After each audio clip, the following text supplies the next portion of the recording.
Bon, la 288 GTO, c'était une Ferrari presque normale, en tout cas pour le look. Et là, avec la F40, c'est un peu une arme de guerre. C'est le mythe des années 80.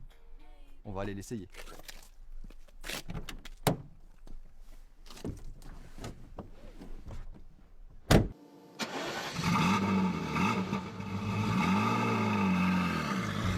Voilà, à bord de la F40.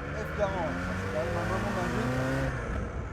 Un moment magique, mais c'est une Ferrari ancienne école.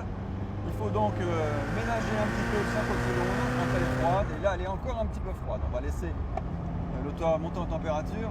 Mais bon, de toute façon, c'est juste magique d'être au volant de cette voiture. C'est un rêve de gosse. Et pas seulement pour moi, j'imagine.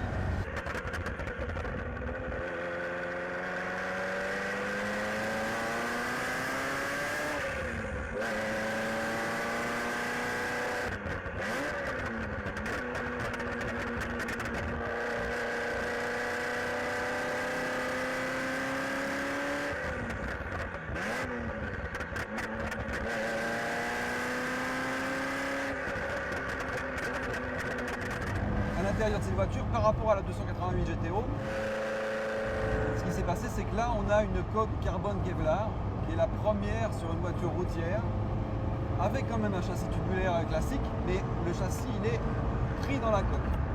Là pour le coup ça rajoute en rigidité et en légèreté. On tombe officiellement, toujours selon Ferrari, ça tombe à 1100 kg. Ça reste l'architecture de la 288 GTO. Hein. Le moteur est un peu plus gros, là il fait 3 litres. Et il fait juste 78 chevaux de plus.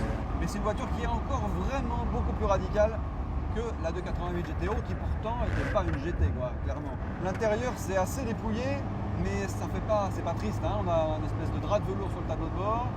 On a directement le carbone Kevlar, donc qui constitue toute la carrosserie à nu, aussi bien sur le sol que sur les contreportes. Des petites manivelles de vitre pour celle-ci, mais d'autres F40 avaient juste du plexiglas coulissant où on ne voyait rien dedans. La direction n'est pas assistée, donc à l'arrêt c'est assez viril. Les freins non plus, ce qui est plus surprenant quand même, parce qu'une auto là, c'est une auto qui va vite, donc il faut taper dedans, mais une fois qu'on a senti un petit peu comment fonctionne la pédale, finalement ça freine plutôt pas trop mal pour une voiture qui a 20 ans. Hein. C'est une voiture qui ne va rien pardonner, hein. Il n'y a pas d'anti-patinage, il y a un autobloquant, tout est pour tout, mais c'est une auto extraordinaire. Elle a été célèbre à une époque pour les prix qu'elle réalisait en moto d'enchère, mais sincèrement, l'important c'est tout le bonheur qu'elle procure. Le conducteur a le sentiment d'être en ligne directe avec la route, c'est-à-dire qu'il pense quelque chose, la voiture le fait. Bon, parfois, elle surinterprète un petit peu, il faut faire attention quand même. La zone rouge, elle est à 7800 tours, hein. Il reste de la marge, et si on en remet un peu, voilà, assez rapidement, ça bouge. L'auto, elle avance, mais pour le coup, elle est plus sensible à l'état de la chaussée que ne l'était la 288 GTO, qui finalement était assez conciliante. Là, la F40, c'est pas le genre de la maison de vous pardonner quoi que ce soit. Là, même en quatrième, hein, il faut... J'ai pris une moitié d'accélérateur. Mais déjà, en la conduisant avec beaucoup d'humilité, on profite vraiment.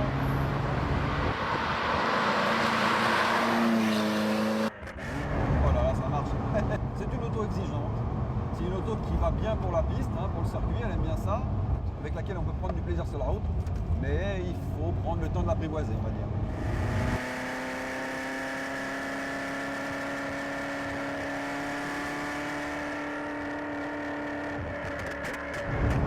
Elle aura bien tendance à guidonner un peu quand même.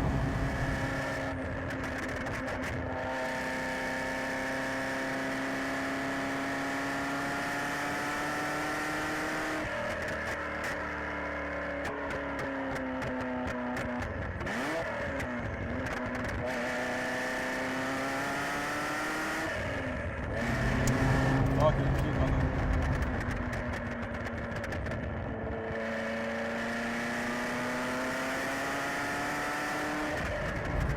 Voilà, on n'a pas besoin de changer de vitesse, hein. On reste en 4, enfin en 3, et voilà la ruse. On reste en 3 et ça le fait très bien.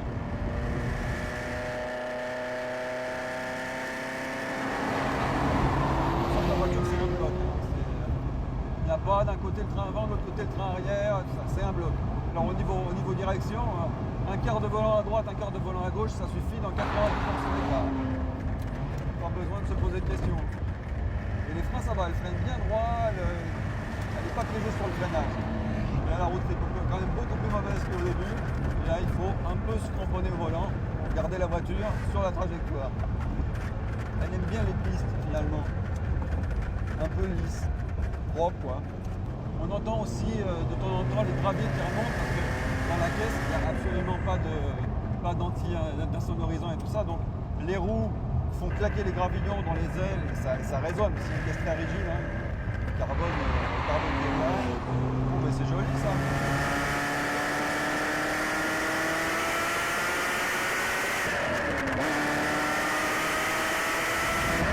C'est-à-dire que ça pousse. Je crois qu'on peut dire ça.